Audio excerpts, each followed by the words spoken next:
Afternoon, everyone. So, yeah, I don't know why I'm here. Andrea invited me to give a talk about a specific musical instrument, and this is the instrument right here. Anyone know what this is called? Clarinet. It's a clarinet. You got it. It's not a flute. It's not an oboe or a saxophone, but it's a clarinet. It's the instrument that I've been playing for years, and I've wanted to play it for years before that. So.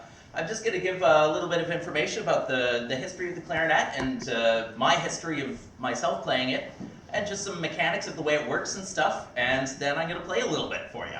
Wonderful. So some of you might have seen me at the talent show last, well, not quite last month. It was at the beginning of November, right? So yeah, that was a great event. Lots of great musicians here, and it was nice to be a part of that and meet some other folks and jam for you.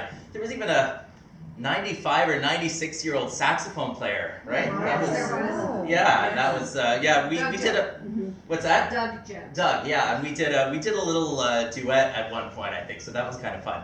So just a little bit of history of this thing. The clarinet is actually, compared to some of the other woodwind instruments, it's one of the more modern ones. It was invented later than the flute or the oboe. It's not as modern as the saxophone, but if any of you are interested in classical music, and especially like Baroque music, you might wonder why there weren't any clarinets in Bach's Fugues or in Handel's Messiah or anything like that, Vivaldi's Four Seasons. It's not because those composers had a personal vendetta against this instrument or anything like that.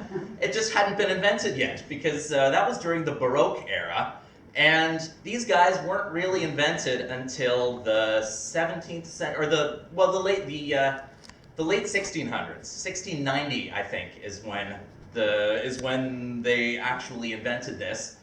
Before the clarinet, there was another instrument called the chalumeau, and the chalumeau was like a precursor to the clarinet that was kind of similar. It kind of looked like a recorder with a clarinet mouthpiece on top. And so people used to play the chalumeau, but it could only play low notes, like that was sort of about the range of the chalumeau, it was called. So it wasn't until 1690 that there was a German musician named Johann Christoph Denner. And what he did was he took the chalumeau and he added a couple more keys to it. And so he ended up inventing the first clarinet. And what those other keys did was it got it up higher into a higher register. So instead of just, it could go all the way up to. So, and that was that. That was the story of how the first clarinet was invented by a German musician, Johann Christoph Denner was his name. And then in, later on, I think it was about the 1800s, so these, they were still pretty primitive back then. And Mozart composed a lot of music for the clarinet, because he was big right around the time when it first came out. So he's like, oh yeah, this is a new thing. I gotta write all kinds of stuff for it. So he did. He wrote lots of concertos and sonatas for the clarinet because it was a new instrument at the time. And but they were still kind of primitive back in those days, and you couldn't really do a heck of a lot with them. So it wasn't until the 1800s that all these keys were developed. All this fun metal stuff around the horn was developed by Hyacinth Closet was the guy's name. How's that for a name, eh? Hyacinth Closet. He was a French musician, I think, and so he thought, okay, we need to make this easier for people so that they can actually play it in a concert or whatever. And so he developed this fingering technique that was similar to the one on the flute, which was invented by a man named Boehm. So this Hyacinth Closet guy, he took some inspiration from the flute, and he invented a similar fingering for the clarinet. And he named it after Boehm. He didn't name it after himself, I guess because he figured that the Boehm system of fingering sounds it's got a better ring to it than the hyacinth closé fingering for the clarinet. So that was in the 1800s that happened. And since then, it's kind of been, it's sort of hasn't really changed much since then. That's kind of been the standard fingering. There's a few other kinds of fingerings in Europe that other people still use. But that's the story of how this guy was invented. And like I said, the chalumeau, which was sort of the first, not quite a clarinet, but on its way to becoming a clarinet, we still call the low register on the clarinet the chalumeau register, because that's just because of tradition, I guess. So this is the chalumeau register. And then the middle register is called the clarion register. And the clarion was another instrument, kind of like a trumpet, I guess. It was a brass instrument, but it was around in the Middle Ages, I think. And people say that if you hear a clarinet from far when it's in the middle register, it sounds kind of like a trumpet, I guess. I don't know how accurate that is, but that's what people say. So the clarion register is the middle part. And then when you go up even higher than that, up into the stratosphere, it's called the altissimo register.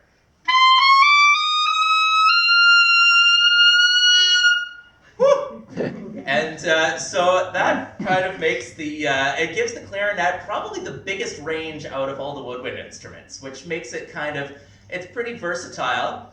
And you might not think of the clarinet as being a super versatile instrument, because when you think about it, you kind of picture a certain specific genre, like classical music or like a polka band in lederhosen or something. I'm sorry I didn't wear my lederhosen today. I have played polkas in lederhosen before. You have to be careful because you wear them once and then you start looking for excuses to wear them again. But you can actually play a lot of different styles on the clarinet, and I'm going to give you a little taste of some of those styles eventually. But before I do that, I want to talk a little bit about my own history of the clarinet and how I started playing it and how I picked it up and what drew me to it in the first place. So, because I grew up in a musical family, my parents are both musicians, and it was no woodwind instruments. My dad played piano and violin, viola, accordion, some other stuff, I guess. My mom was a singer, and so the two of them did a lot of shows. They did a lot of music. And so my dad tried to get me to play the piano and the violin when I was a kid, but I was never interested in that. I'm just like, nope, that's not my bag, not my cup of tea.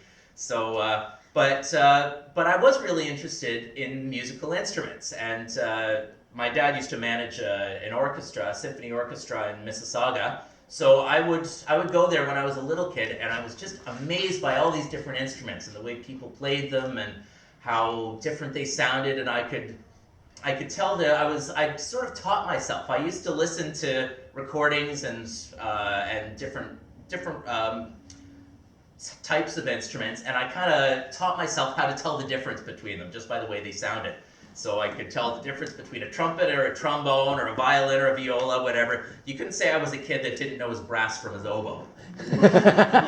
But the one instrument, when I would be surrounded by all these instruments at the orchestra, the one instrument that really stood out to me was the clarinet, and it was just because of the sound of it. There was something about it that kind of spoke to me, I guess. So I pointed to that one when I was, I don't know, maybe 7 or 8 years old, and I said, that one, that's the one that I want to play when I grow up. And my dad said, well, okay, good luck. If you want, you're on your own, because I don't know how to play it. I don't know anyone I don't know any clarinet teachers. And I said, doesn't matter, that's the one I want to play. So I was about, I don't know, 7 or 8 at the time when I decided, yep, that's the one for me. But I didn't really get a chance to do anything like that until I was in high school, because we had living in the country in the middle of nowhere. My elementary school didn't have a music program really, so it wasn't until high school, grade 9, I took music class for the first time, and the teacher said, all right, so which instrument do you want? And I said, well, that one, clarinet. And so I picked it, and I'm like, oh yeah, that's the one. And this is probably what I sounded like when I first started playing it.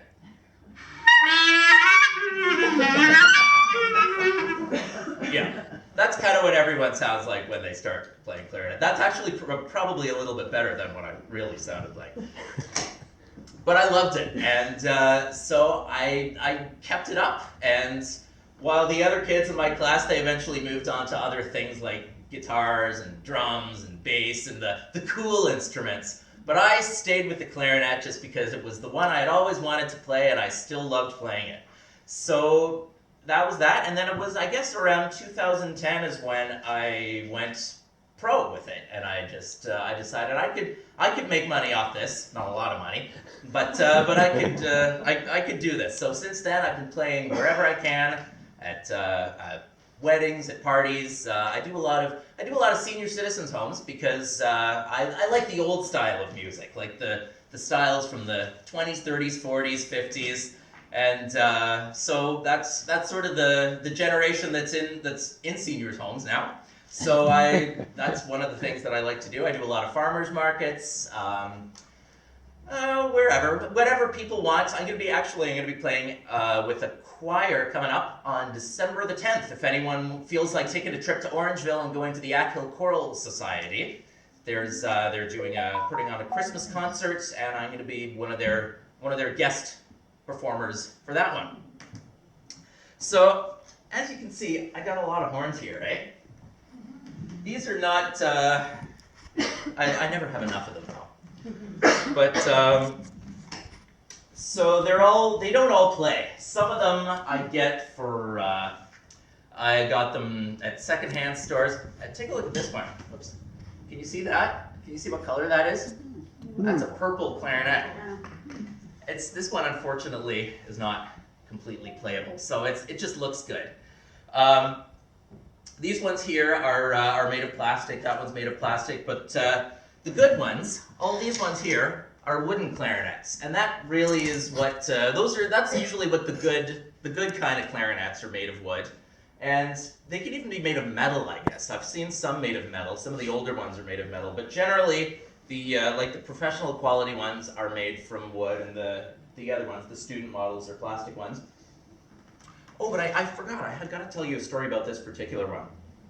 So this is my favorite one, and this is sort of the one that I play the most often. And when I started playing clarinet in grade 9, I played this little school clarinet that wasn't great, but I was playing one day up at our marina. We have a boat. We used to have a boat up in near Midland, and I brought my clarinet up with me one day, and I was honking on it and squeaking on it and making all kinds of crazy noises. And this guy heard me, and he came over and he goes, "What are you doing?" And I said, "I'm playing the clarinet." And he goes, "Okay." And I said, "Yeah, always wanted to play the clarinet." And I told him I finally got the chance to do it. And he said, "Are you going to be up here next week?" And I said, "Yeah, I think I am." He goes, "Okay, I'm going to bring you something." So the next week, I came up to the boat, and he gave me a case. And I opened up the case, and it was this thing.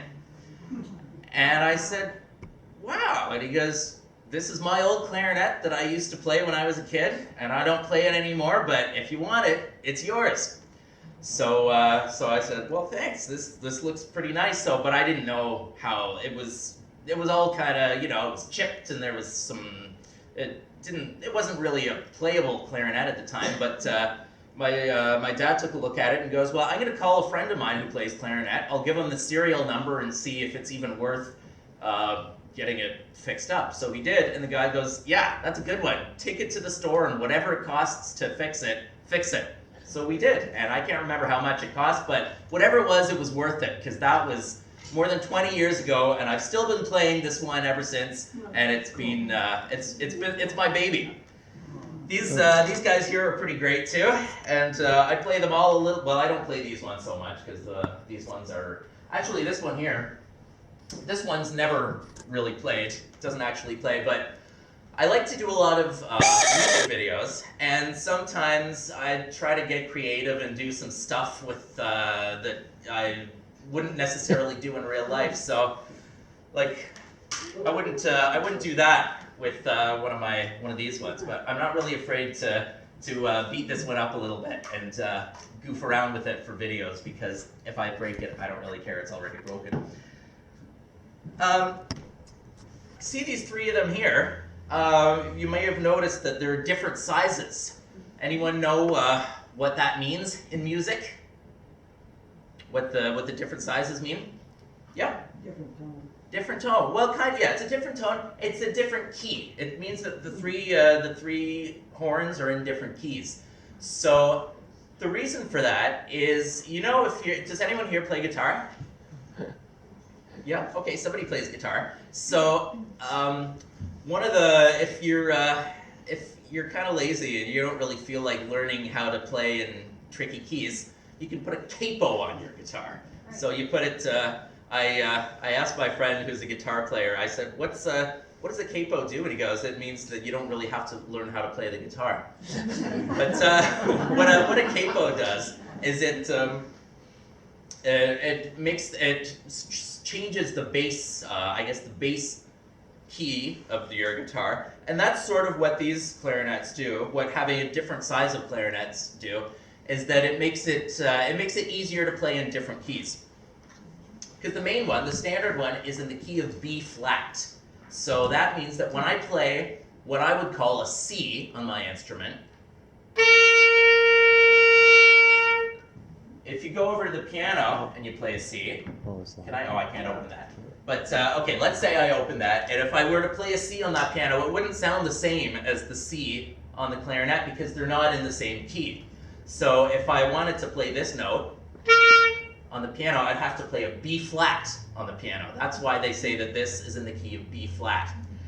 This one, the big one here, is in the key of A. So when I play that same note,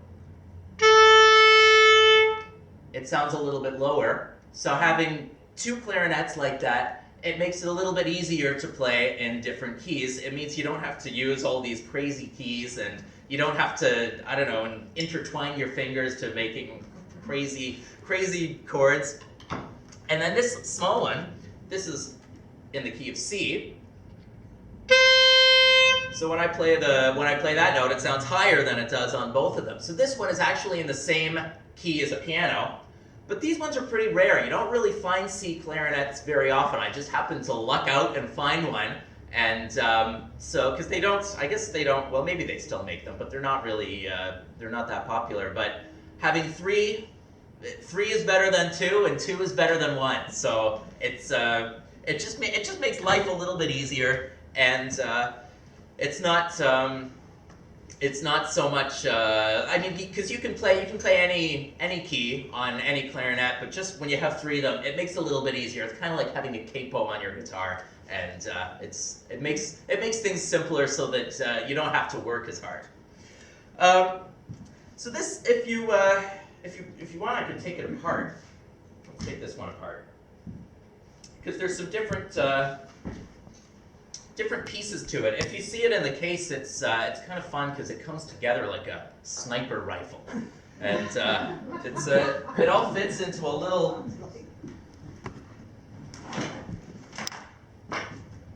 This is one of the cases. So by taking this apart, you can fit it into something as small as that, and you can carry it with you wherever you go, and you can just take it out, put it all together like a sniper rifle, and shoot the breeze. This is the answer to not a war. Exactly, make music, not war. So it comes apart in different pieces. This the top part. This is the mouthpiece. This is the part that goes into your mouth. And this doesn't have one on it, but these guys here. You see that little piece of stuff? Anyone know what that's called? Reed. A reed, you got it. So the reed is the thing that makes it go. And if you don't have a reed on your horn, you're kind of SOL. But they're kind of the bane of every clarinet player's existence too, because not all reeds are the same, and sometimes you might go through a box of them before you find one that actually works the way you want it to. But at least that's not as bad as oboe players, which play their instruments use a double reed, and double reeds are even harder to work with, and sometimes you have to make your own. And I was friends with an oboe player And every time we would phone her, she'd be like, "Oh, I'm just making reeds." That was what she did all day, every day. Was she would make her own reeds. So at least with clarinets, it's a little bit more convenient. You don't have to spend too much time making them because you can buy them in a box. But it still kind of takes a while to find a good one that really speaks with your horn. So that's the reed. This little part here is the barrel. I don't really know what that does. It's just an extension, I guess. It's if it's a little bit out of tune, you can pull it out a little bit or push it back in a little bit, and if you're trying to tune to a piano or something like that, but you can't really tune it into another key like you can with a guitar. These two pieces here, these are the joints, upper joint, lower joint, and they're the fun parts, the ones with all the fingerings. And then this is the bell. And you would think, looking at the instrument, that the bell is what you use to amplify the sound. That makes it louder, or that's where the sound projects from. But that's not really true, because all these holes are open. The sound comes out through all the holes. So the bell is mostly for decoration. Not really for decoration. It does do something. It makes it makes the sound smoother or something. But the thing about that's why it's kind of difficult to record a clarinet with a standard microphone, because it doesn't all come out the bell like it does on a saxophone or some other instruments. It kind of comes through the whole length of the clarinet. So if you just put a mic down there, it's not going to sound that great. So sometimes, and a lot of the time when I've done recordings with people they might be experts in recording guitars and drums and even violins maybe, but a lot of them haven't seen a clarinet before, so they don't know what's the best way to use a mic to record it to get the best sound out of it. So that's one of the tricks, is you have to sort of put the microphone somewhere in the middle to kind of capture all of the whole range, I guess. And that's also one of the reasons why the clarinet kind of fell out of favor around maybe the 40s and 50s, because it was really popular in music or in the 1920s, 1930s. They used it all the time in jazz music, but the recording wasn't really great in those days. Microphones weren't really great in those days, so most musicians would just play live, and recording was kind of like, okay, well, if you want to, we can make a lousy sounding recording just to have in our archives. But it wasn't really until the 40s that they really developed microphone technology, and they actually started to sound good. So they started making recordings that were pretty good, and people would sell them and buy them. But because it was kind of tricky to record clarinets, they were like, well, okay, maybe we just won't use the clarinet so much. So that's why they started using saxophones and other instruments in the 40s, late 40s, I guess, in the 50s. And that's why you don't really hear clarinets so much in rock and roll. If you like listening to, I don't know, Bill Haley and the Comets and those guys, it's not, you don't really hear clarinets very much, except the Beatles used them in, whatchamacallit, When I'm 64. That was Paul McCartney's idea. He wanted to add a clarinet in When I'm 64, and I think it was John Lennon was like, oh no, why would you want to do that? It would just make it sound like granny music. But Paul got his way in the end, and he put the clarinet in that song.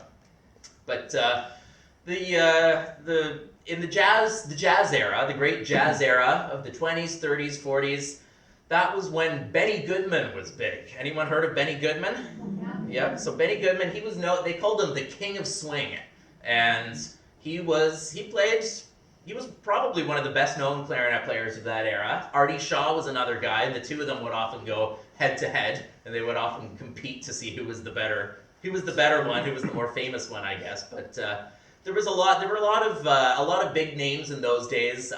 Acker Bilk was another one. He was an English clarinet player. So that was sort of when the clarinet was in its heyday, I guess. But I'm gonna play some tunes for you.